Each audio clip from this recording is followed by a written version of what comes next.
Hey everyone! Welcome back to the studio. I'm Emma, and as you can see, I'm way too excited for today's episode. Calm down, Emma. But she's right, guys. Today is special. This isn't just a podcast. It's a test for you. Exactly. If you can understand our conversation today without stopping or using a dictionary, your English is officially amazing. We're going to speak naturally, just like we do in real life. So put your phones away, unless you're watching us on them, obviously. Grab a coffee and listen closely. We have a lot to talk about. Emma, are you ready to test them? I was born ready. Let's start with something everyone knows but everyone struggles with, morning routines. Jack, be honest, what time did you actually get out of bed today? Oh, starting with the hard questions already? Well, my alarm went off at 7 a.m., but I didn't actually leave the bed until 7:30. I call it the half hour of scrolling. The half hour of scrolling? That's a dangerous game. I used to do that, but I realized it made me feel tired before the day even started. Now I try to jump out of bed immediately. It's like pulling off a Band-Aid. Fast and painful, but effective. I wish I had your willpower. I'm a total snoozer. You know, when the alarm rings, I hit the snooze button at least 3 times. My brain just refuses to function without that extra 9 minutes of sleep. I get it. But what about coffee? Are you one of those people who can't speak a single word before their first cup? Absolutely. I'm like a zombie from The Walking Dead until I have my caffeine fix. But lately, I've been trying to drink a big glass of water first. They say it's better for your brain. That's a good habit. I started doing that last month. It's hard to remember at first, but now it feels natural. Speaking of habits, I've also started habit stacking. Have you heard of it? Habit stacking? Sounds like a Tetris game. What is it? It's simple. You take a habit you already have, like brushing your teeth, and you stack a new habit on top of it. So while I brush my teeth, I stand on one leg to improve my balance. Or I listen to a 2-minute news clip. Stand on one leg? You must look hilarious in the morning, Emma. But actually, that's quite clever.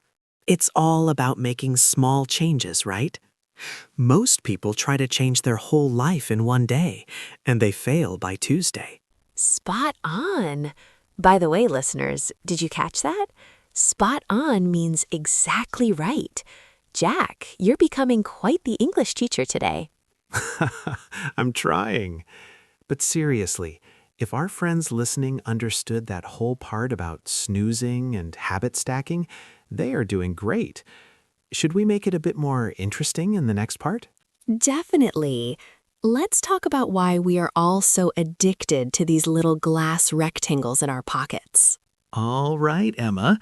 You mentioned those little glass rectangles in our pockets. Honestly, sometimes I think my phone is actually part of my hand. I feel naked without it. Tell me about it. Yesterday, I left my phone in the kitchen for just 20 minutes while I was reading a book.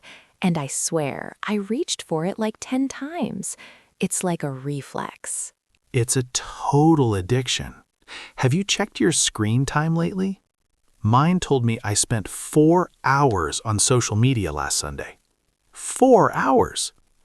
I could have learned a new language or, I don't know, cleaned my whole house in that time. 4 hours? Those are rookie numbers, Jack. Just kidding. But seriously, it's not just the time. It's what we do with it. Are you a doom scroller? Doom scroller? That sounds like a character from a horror movie. What does that even mean? It's when you just keep scrolling through bad news or perfect lives on Instagram. Even though it makes you feel sad or anxious, you're just scrolling into the doom. Oh, then yes, I am a professional doom scroller, especially late at night. I start by watching a video on how to bake bread, and suddenly it's 2 a.m., and I'm watching a documentary about deep-sea creatures. We've all been there. But don't you think it's exhausting? Everyone online looks like they are having the best time of their lives. Perfect vacations, perfect coffee, perfect outfits. It's exhausting to compare yourself to that. Exactly. That's why I tried a digital detox last weekend. No phone, no laptop, no TV for 24 hours. Wow, look at you, Mr. Zen. How did it go? Did you survive? The first 3 hours were miserable. I kept checking my pocket for a vibration that wasn't there. It's called phantom vibration syndrome, by the way. Look that up, guys. It's a real thing. Phantom vibration? That sounds like a ghost story. But after those 3 hours, did it get better? Actually, yes. I went for a walk in the park, and for the first time in years, I actually looked at the trees instead of trying to take a perfect photo of them for my story. It was peaceful. I love that. I think we forget that life happens offline. But I have a confession, Jack. I tried a detox too, but I failed after 2 hours because someone sent me a video of a golden retriever wearing sunglasses. I couldn't resist. Well, to be fair, nobody can resist a golden retriever in sunglasses. That's just human nature. Right? But seriously, to our listeners, how about you? Do you think you could survive a whole day without your phone? Write it in the comments. But wait, you need your phone to write the comment. Don't do the detox yet. Good point. But seriously, if you understood terms like screen time, detox, and phantom vibration, you're doing amazing. Your vocabulary is getting very modern. Definitely. But Jack, even though we love our phones, they also make us feel like we always have to be productive. Let's talk about that in the next part. Work, offices, and the dream of working from a beach. So, Jack, we've talked about morning routines and phones, but let's get serious for a second. Let's talk about the 9 to 5. Do you miss going into a real office? A real office? You mean wearing a suit, sitting in a gray cubicle, and drinking terrible machine coffee? Let me think. No, not at all. I love working from my couch in my pajamas. I knew you'd say that. But don't you miss the water cooler talk? You know, gossiping with your colleagues or having a laugh during the lunch break? Working from home can be a bit lonely sometimes. I see your point. There is a sense of community in an office. But honestly, I don't miss the commute. Spending an hour in traffic or a crowded bus every morning just to sit at a desk? That was a nightmare. It was a total waste of time. True. The commute is the worst part. But I have to say, when I work from home, I find it hard to switch off. Since my office is also my living room, I feel like I'm always at work. I check my emails at 9 p.m. It's bad for my work-life balance. That's a classic trap, Emma. You need to set boundaries. For me, when I close my laptop, work is over. I don't care if the office is on fire. Okay, maybe if it's on fire. But you get what I mean. I wish I had your discipline. But what about the digital nomad dream? You know, people working with their laptops on a beach in Bali or a cafe in Paris. Do you think that's actually productive? Honestly, I think it's mostly for Instagram. Have you ever tried to see a laptop screen in the bright sun? It's impossible. And sand gets everywhere. I think a nice, quiet cafe is much better than a beach. Exactly. And the Wi-Fi. You can't have a Zoom meeting if the beach Wi-Fi is terrible. Can you hear me now, Jack? You're frozen. No thanks. That sounds stressful. You're on mute, Jack. The most famous sentence of the last few years. But seriously, listeners, how about you? Are you a team office or team remote person? Or maybe you're a student dreaming of a flexible job. I bet a lot of our listeners are studying hard right now to get those flexible jobs. It's all about the hustle these days, isn't it? Everyone has a side hustle. A side hustle? Oh, you mean like selling handmade candles or starting a YouTube channel while you have a full-time job? Exactly. It's like everyone wants to be their own boss, which sounds great, until you realize you have to do your own taxes and manage your own schedule. It's a lot of pressure. It is. But hey, if you can understand this conversation about commutes, deadlines, and side hustles, you're already qualified for an international job. Your English level is definitely getting there. Spot on, Jack. But enough about work. I'm getting stressed just talking about it.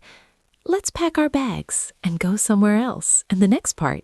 All right, Jack, enough about work. Let's talk about my favorite topic, travel. I've been looking at my old vacation photos, and man, I really need a holiday. What's the most exotic place you've ever been to? Exotic? Well, I once went to a small village in the mountains of Peru. No internet, no hot water, just me and a lot of llamas. It was beautiful, but a total culture shock.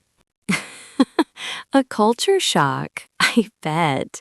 What was the hardest part? The food? The language? Actually, it was the pace of life. Everyone was so relaxed. In the city, we are always rushing. There, if someone says, "The bus is coming at 10," they actually mean 12:30. I had to learn how to be patient. I had a similar experience in Italy. I went to a restaurant at 6 p.m. because I was starving, and the waiter looked at me like I was crazy. He said, "Señora, we don't serve dinner for another 2 hours." Oh, yeah. The dinner culture in Europe is so different. But tell me, Emma, are you a planner or do you just wing it when you travel? I used to be a crazy planner. I had spreadsheets, maps, and every minute scheduled. But now, I prefer to wing it. I just book a flight, a hotel for the first night, and then I see where the wind takes me. It's much more spontaneous. I'm definitely a winger too. My best memories are from times I got lost. Like that one time in Tokyo, I took the wrong train and ended up at a tiny festival in a neighborhood I didn't even know existed. It was breathtaking. That sounds amazing. But let's talk about the dark side of travel. Have you ever had a travel nightmare? Like losing your passport or missing a flight? Oh, don't remind me. I once missed a connecting flight in Dubai because I fell asleep at the gate. I woke up and the plane was already in the air. I had to spend 15 hours in the airport. 15 hours? That's awful. Did you at least get some good duty-free shopping done? Let's just say I know every single shop in that airport by heart now. But hey, it's all part of the journey, right? You learn to handle unexpected situations. Exactly. And that's actually a lot like learning English. You're going to get lost. You're going to miss the meaning sometimes, but you just have to keep going. Wow, Emma, that was very deep. You're right. By the way, listeners, did you understand the difference between planning and winging it? If you're winging this listening test right now and still understanding us, you're a legend. Total legends. But before we move on, Jack, what's the one thing you always pack in your suitcase, no matter where you go?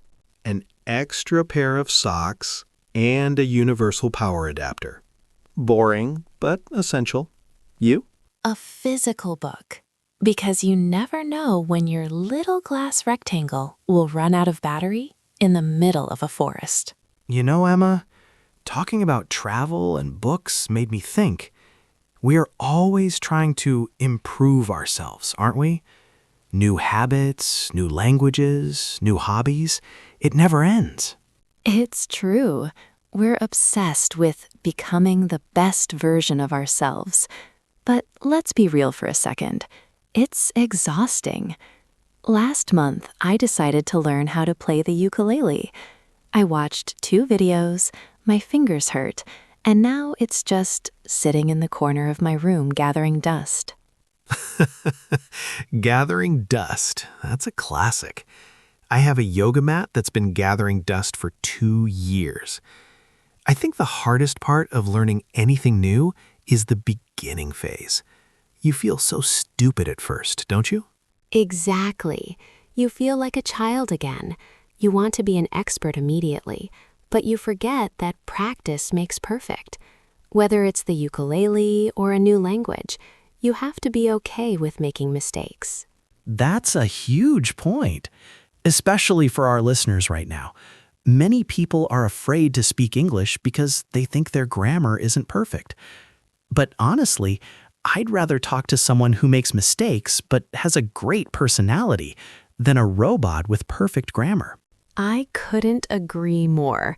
Mistakes are just stepping stones to success. When I was learning French, I once accidentally told a waiter that I was pregnant instead of full after a meal. I was so embarrassed. Wait, really? That's hilarious. But hey, I bet you never made that mistake again, right? Never. That's the thing. The most embarrassing mistakes are the ones you learn from the most. You have to get out of your comfort zone if you want to grow. The comfort zone is a beautiful place, but nothing ever grows there. That's why I'm so proud of everyone listening to us. It takes focus. It takes dedication. It really does. People often ask me, Emma, what's the secret to staying motivated? And I always say, don't look for motivation. Look for discipline. Motivation comes and goes, but discipline keeps you going when you're tired. Deep stuff, Emma. Discipline is definitely key. Also, I think it's important to celebrate the small wins. If you understood a joke today that you didn't understand last week, that's a win. Treat yourself to a cookie or something. I like your style, Jack. Any excuse for a cookie. But seriously, guys, learning is a marathon, not a sprint. Take your time, enjoy the process, and don't be too hard on yourself. Well said. But before we wrap up this whole test, I have one final challenge for you and for the listeners. Let's see if we can summarize everything we've learned today. And time's up. Well, almost. Jack, can you believe we've been chatting for over 20 minutes? I feel like we just started. I know. Time flies when you're having fun, and when you're testing the brains of thousands of people around the world. So, to everyone still listening, congratulations! Seriously! Sitting through a 20-minute conversation in a foreign language is a massive achievement. You should be really proud of yourself. Exactly. If you're here at the 18-minute mark, your concentration is top-notch. But before we let you go, we have one final grand challenge. Emma, what's the task? All right, here it is. We used 4 very specific idioms or phrases today. I want you to pick one of them and use it in a sentence in the comments below. Here are the options: to wing it, to break the bank, side hustle, gathering dust. Ooh, good ones. I'll be reading the comments to see who used them correctly. And guys, if you enjoyed this test format, let us know by hitting that like button. It really helps us out. And don't forget to subscribe if you want to level up your English every single day. We have so many more stories to share. And next time, maybe we'll make it even a bit harder. What do you think, Jack? Challenge accepted. But for today, I think they've earned a rest. Go grab another coffee, or better yet, go outside and try to use one of these words in real life. Great advice! Thank you for hanging out with us in the studio today. You guys are awesome. Keep practicing, stay curious, and we will see you in the next episode. Bye for now. Happy learning. Bye, guys. You rocked it.